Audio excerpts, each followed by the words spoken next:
ኪራና ቅዱስ ጽናትን እንዴት አድርገው ከዚህ ችግር ውስጥ ማስወጣት እንዳለባቸው እየተማከሩ ነው።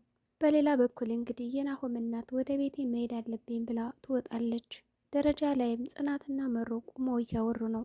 ልትሄጂ ነው ብላም ጠየቀቻት። ጽናትም እኔ እኮ እንደመጣች ስላላወቅኩ ነው፣ ስለዚህ ከመጣሽ አይቀርማ ገብቼ ቡና ፏፏ ላድርግ አለቻት። እሷ ግን አይ እኔ መሄድ እፈልጋለሁ፣ ባለቤቴ አሁን ይመጣል።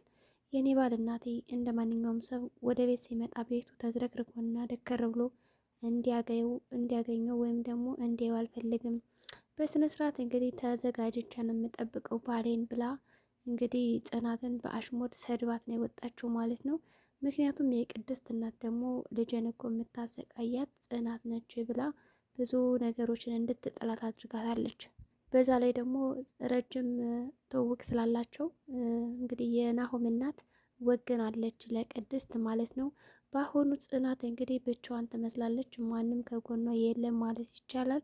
ቅድስት ደግሞ በሌላ በኩል እንግዲህ ለጠበቃዋ ደውላ የፈለገሽን ነገር አድርጊ፣ የውሸት ምስክር ማዘጋጅ፣ ገንዘብ ምንም ችግር የለም፣ የሚፈልጉትን ያክል ገንዘብ እከፍላለሁ፣ ነገር ግን በጣም ጽናት የማትወጣው መቀመቅና ችግር ውስጥ መግባት አለባት፣ መታሰር አለባት እያለች እንግዲህ በጣም አጥብቃ ለጠበቃዋ እንድታስገባት እስር ቤት እያደረገች ነው።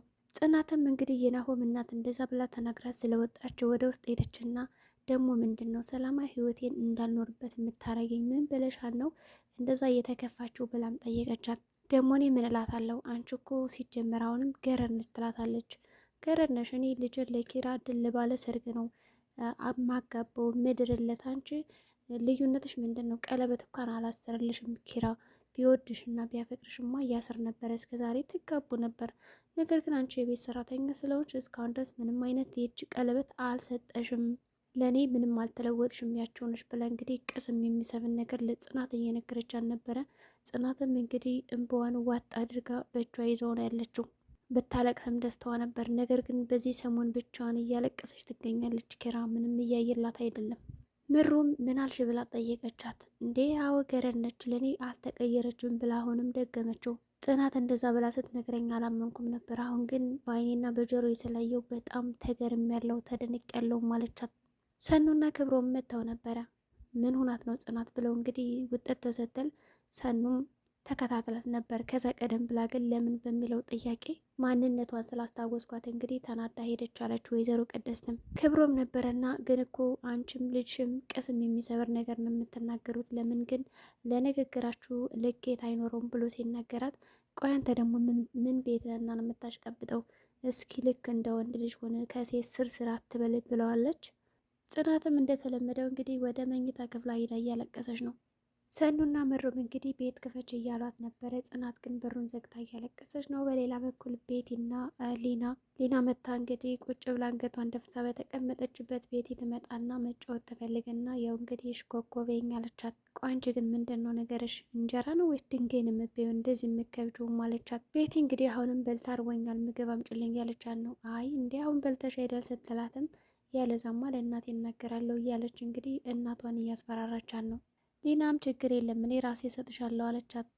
ሊናም ወጣ ብላ እንግዲህ ደገፍ ብላ ብቻዋን እያሰበች ነበረ። እኔ ብታሰር ማን ይጠይቀኛል? ጽናትስ በይሆን ሰው አላት ከጎኗ፣ እኔ አንድ ቀን እስር ቤት ሄጄ ማደር አልፈልግም እያለች እንግዲህ እያወራች እያለ ሰኑ መታ በሰላም ነው ብላ ጠየቀቻት። የተፈጠረውንም ነገረቻት ማለት ነው። እኔ ወገን የለኝም፣ እሷስ በይሆን ብዙ ሰዎች አላት፣ እንደኔ ሰማይና ምድሩ ሲደፋብሽ የምታደርጊውና የምጨብጩ ቅጡ ይጠፋሻል፣ በእኔ ቦታ እስካልሄድሽ ድረስ አይገባሽም አለቻት። ግን የቤት መጫወቻ ከመሆን እስር ቤት መታሰር ይቀላል ብላ መከረቻት። ሰኑ ቤት መጣችና እንግዲህ ጨለሌት ምግቡን አምጪ ወርቦኛል አለቻት።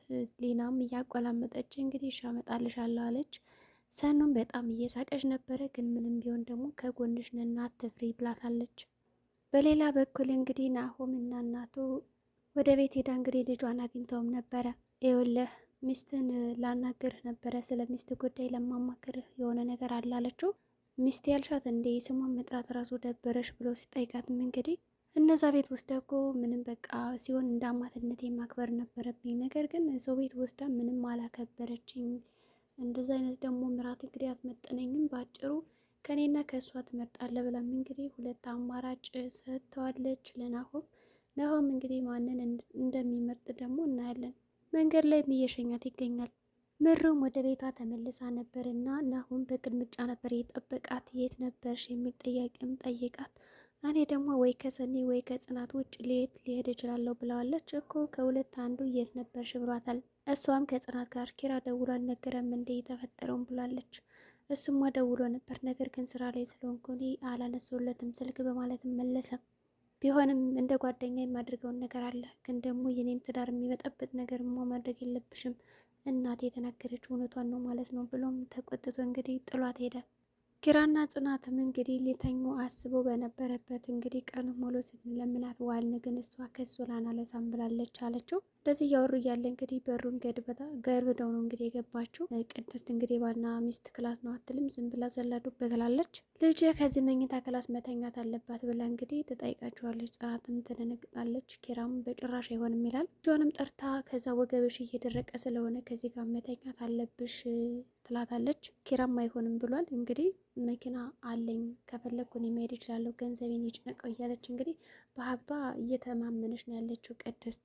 ልጅሽንም ይዘሻት ሂጅ ብላታለች ጽናት። እንግዲህ ቤቲ አስመሳይዋ ደግሞ አተጨቃጨቁ ብለ እንግዲህ ጥላቸው ነው የወጣችው። ቤቲ በነገራችን ላይ በጣም እያስመሰለች ነው። በዛ ላይ ደግሞ እናቷን ራሱ እየተጠቀመችባት ይመስለኛል። ናሆም እንግዲህ ከወትሮ በተለየ ምሩን እያንከላከላት ይገኛል። በቃ መድኃኒትሽን ውሰጂና ተኝ አላት። እናቴ ነባዶ ቤት እንደዛ ቁጭ አርገሻት መሄድ አልነበረብሽም ብሎ እንግዲህ ነግሯታል። ምሩም ትንሽ ያው እንግዲህ አዝናለች። ሲረጋጋ ጠይቀዋለሁ ብላ በሞክርም ናሆም ሊረጋጋ አልቻለም። ወይዘሮ ቅድስትም እንግዲህ ወደ ሳሎን መታ ልጅ የታለች ብላ እየፈለገች ነው። ቤቲ ተደብቃ ነበርና ከመጋረጃው ጀርባ በኋላ ወጣች። ቤቲም ወጣች። ኪራም እንግዲህ ጽናት ከዚህ በኋላ መፍራት የለብሽም ታሳስረኛለሽ ብለሽ ከሆነ እኔ ራሱ ታስርልሻለሁ፣ እንደውም እዚህ ቤት ልጅሽን ይዘሽ ውጭ ይላታል። ቤቲም ማስመሰባ እንግዲህ ያውቃ ራሷን ትስትና ላለመሄድ ትሞክራለች። ሰኑም እንግዲህ ከክብሮም ጋር ስልክ እያወራች ነው። እያወራች እያለ እንግዲህ ለእኔ ብለህ ነው እንዲህ በሌሊት ስራ መስራት የጀመርከው? ለራስ ብለህ ነው ቀን መሄድ ስላቆምክ እያለችው ነው። በዚህ ማል እንግዲህ እህቷ ትደውላለች። እህቴ እንዴት ነሽ? ደህና ነሽ ወይ? ስራ እኮ ይዤ ነው ቶሎ ያላነሳሁት ብላም እንግዲህ ማስተባበያ ሰጥታታለች። እህቷም እንግዲህ ስልኩን ከጀርባ ላይ ዘግታለች። ሰኑም ተጨንቃለች። እንግዲህ አሁን ላለቀይ ብትደውልስ እያለች እያሰበች ነው። ሌናም እንግዲህ በጠዋቱ ኪችን ላይ ሆና ነበር። ጽናት መጣችና እንዴት አደርሽ ትላታለች። ዛሬማ በጣም ነው ያደርኩት፣ እንግዲህ በሌሊት ራበኝ የለ ሽንት ቤት ውሰጅኝ የለ ብቻ ብዙ ጣጣ የለብኝም፣ በጣም እንደ ልቤ ተኝቼ ነው ያደርኩት ትላታለች። ቤቲ እንደዛ መሆኗ በጣም አሳዝነኛለች፣ ግን ደግሞ ኪራን አልቦ መኖሩ እንዴት እንደምትኖር አላውቅም፣ በጣም ደንግጬ ነበር ስትወድቅም እያለቻን ነው። ሊናም እንዴ ከዛ ቤት ትውጣልኝ እያልሻል ነበር፣ አሁን ደግሞ ስወጣልሽ ምንድን ነው እንደዚህ የምታያለቻት። በሌላ በኩል እንግዲህ ክብሩ መጥቷል ወደ ሰኑ ቤት። በጠዋትም እንግዲህ ምሩ ከጽናት ጋር እያወራች እያለ በድጋሚ አማቷ ትመጣለች ድንገት። አሁንም ምሩ ትርበተበታለች። እኔማ በር እኮ አንኳኩቻ አልሰማ ስትይ ገባሁ አለቻት። ምሩም ስልኩን ከዘጋችው በኋላ ናሆሚ አሁን ነው የወጣው፣ በቃ ቡና ላፍላ ስትጠይቃትም ለአማቷ እንዴ እኔ እኮ እንግዳ ነኝ ለምን ትጠይቅኛለሽ አለቻት። ድሮም ሴትና ሸክላ እያደረ ነው የሚታወቀው በማለትም እንግዲህ ቀለደችባት። ምሩም እንግዲህ ወደ ኪችን ገብታለች ቡና ለማፍላት ማለት ነው። እንግዲህ የናሆም እናት ከምሩ ጋር ደግሞ ከባድ ግብ ገጥመዋል። ምሩን እንግዲህ የወደደቻት አይመስልም፣ ወዳት ነበረ። ነገር ግን ልጅ አለመውለዷን በሰማሽ ጊዜ ጸባይዋ እንዳለ እየተቀየረ ይመስላል። ጽናትና ኪራም እንግዲህ በጠዋቱ እንዴት አደርሽ እየተባባሉ ነው። ኪራ እንግዲህ ተመልሶ ተኝቷል። በሌላ በኩል እንግዲህ ክብሮምም ከሰኑ ቤት ተኝቶ ነበረ። ሰኑ ስታይ በጣም ተደስታለች። እንግዲህ ሳታንኮሻኮሽ ነው የገባችው ወደ ቤት። በፀጉሯም እንግዲህ እንዲነሳ ፀጉሯን ያው እንግዲህ እንዲኮሰኮሰው እያደረገች ነበረ። ክብሮምም ተነሳ።